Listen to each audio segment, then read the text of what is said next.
Hi everyone, it's Nana, Foxy Mama 365. We're back again with the Real Housewives of Potomac, and this is called Salty Behavior. This is season 4, episode 7. So pretty much we're back in Potomac, and Monique is having her rainbow party. Yeah, so pretty much a rainbow party is a party you have after you've had a miscarriage.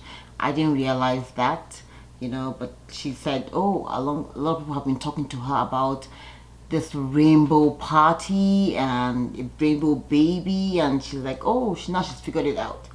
And we have Miss Shirley, who is Chris's mom. So pretty much her mother-in-law is here, and she really hasn't spoken to her or seen her in 2 years since she called her a heifer. Anyway, we have Ashley there, we have Michael there, Karen and Ray are there. Giselle can't make it because her daughter is ill. Robyn is also not there because she didn't really say what it was, but Robyn ain't there. And it's kind of a cool, quiet, jive, and it's a pretty party. So pretty much as usual, Monique is like going crazy. She's like, she's pregnant. She's just got back from the trip, and her mother-in-law is coming. She hasn't been there to the new house, so she's like on edge. So we'll see how that goes. And then we have Ashley, Michael, Karen, Ray all there. The others are not able to come. And then she's talking and she's speaking, and then she's saying to them what the rainbow party means to her after going through the loss. Normally, I'm not one to do the heavy stuff because I feel like life is so heavy already that we're just here for the bullshit, pretty much, yeah? But I kind of like this episode because it was kind of like a take back to say, we women go through quite a lot, and she talked about the rainbow party and what it meant for her after the loss of a child, kind of bringing her to reality perspective of what really is important, after the loss, and how she was afraid. And there's nothing like going through this to help you kind of understand what reality really means, what life really is, And then of course you have Karen talking about her loss of her parents, and Monique can finally, look at Ashley and say, yes, you get it, because Ashley has apologized to her on the bus, and Ashley's like, I really meant it, because now I've been through a loss. I probably should have been a little nicer. I could have understood better. But now that Ashley has gone through a loss of a miscarriage as well, she now kind of gets it. And pretty much what happens in life is, a miscarriage is a big deal. It is it's one of those things that you wish you could just shrug off and keep it pushing.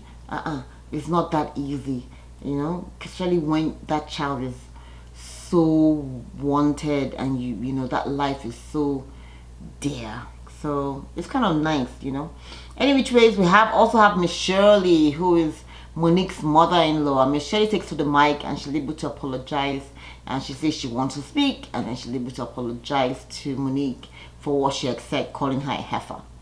I don't know, she's not a heifer though, but we'll take the apologies, and that's pretty much all she wanted. And then we see Michael getting into his feelings. Michael is Ashley's husband, and he's like, oh, this is something that he really wanted, and it's kind of a reminder. And I totally get it, because it's like everywhere you look, there are pregnant women, especially when you're trying to have a baby. It's like when you look left, there's a pregnant woman. When you look right, there's a pregnant woman. And then now you have to sit in and celebrate other people. And this is something that you want so badly, especially after you've had a loss. So I totally get it. So Michael gets up and he walks away, and Ashley's alone, and she's like dealing with it, and she's so happy that, well, they're both pretty much in their emotions, and I'm gonna give Michael a pass on this.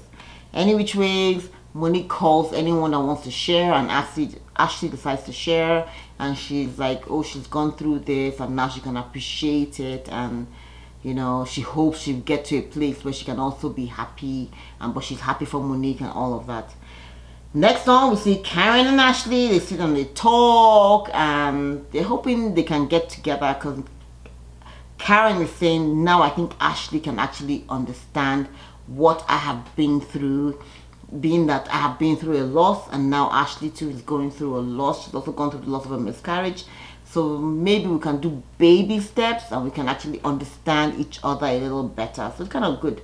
Yeah, I loved it. So next we see Joanne, who is Giselle's mom, and Giselle is kind of catching her on. Giselle's mom and dad were married for 35 years, and then they got separated or they got divorced. And I'm like, oh wow, after those many years. Anyway, so her mom is talking to her, and Giselle's like, I think I can get I'm getting a lot of my stuff from my mom, because her mom is like, I don't want to talk about your dad. Moving on. Push through, girl. Then Juan and Robyn. No, Robyn, her property. Robyn's talking about her property, and she's saying, oh, she thought it was going to take 4 months, but right now it's taking 10 months, and they're still trying to redo the property. But the good thing is, the agent says that they can actually get it done they can actually get the value that they want for the house, which is kind of good, because it's actually done a research and they're actually asking for 60,000, but when they put all the plumbing, the electricity and all of that, but it is what it is, and Robyn's just happy that at least she can make some money off of it. So we'll see how that goes. But she said something. She said this is what happens in a relationship, and she's looking forward to what one is going to say when she's able to rectify it. Like I said, this is pretty much what Robyn has been going through, and it's kind of sad that she didn't let us into it, because she kind of was involved in the deal that lost a lot of money for the family. So she's like, oh, she's hoping that he will love her right. We'll see. Monique, Miss Shirley and Monique are talking, and she's like, yeah, even though you apologize, I appreciate the apology, but you know, we still have to walk through all the shenanigans that has happened. You know, we're not just going to sweep it under the rug. And I totally agree with that, because if you don't talk about it and soften it, it's going to escalate some other time. You know, that's my opinion. But I'm happy with for them sitting down together and just having this, you know, discussion. And Chris eventually steps in and he's like, yeah, I don't want you guys going back and forth. We're family. There's a new life coming into the house, and let's just let go of the bad blood and let's just move forward. Michael and Ashley are going to meet with an acupuncturist or whatever they call them. And it's kind of nice because Michael seems to be in his emotions, and he's able to talk about it and be able to deal with it. Whew, cool. Giselle and Candice are catching up. They're meeting up at Michael's restaurant. We don't even know what his name of his restaurant is. But anyways, Giselle's tasting the food and it tastes good and she's happy. And then of course, here we go. Candice is catching her up. And Candice ain't shit once again, because Candice is still saying she doesn't believe what is going on. And she's talking about Katie, and Katie, ugh. Candice, girl, we really don't care. Honestly, just deal with your issues. Just deal with. You don't need to be messy all the time. Like, this was a filler episode, so it wasn't that big a deal. We see Karen and Ashley, they're gonna go have a zen moment. So we see Karen still dealing with the loss of her parents, and Ashley also dealing with the loss of a baby, and now they're able to actually, you know, instead of bucking heads as they usually do, they're actually able to actually speak and comprehend each other. And it's kind of a nice moment, because I remember when Real House of Potomac started, they used to be good friends. And somewhere along the line there was a lot of messiness, but being that Ashley is seeming to grow, and being that they've had so many losses in their lives, they're able to, you know, be together and just talk about it. Karen's in tears, and Ashley is just able to understand and be like, oh yeah, I get you, you know. So it's kind of a zen moment. I really like this episode. Normally I'll be like, what the hell is no. But I like this episode because it kind of was like us just dealing with emotions and not having the rah rah rah that we usually get. So cool. Thanks for watching, everybody. It is Foxy Mama once again. Be sure to like, be sure to share, be sure to subscribe, and comment down below. Bye.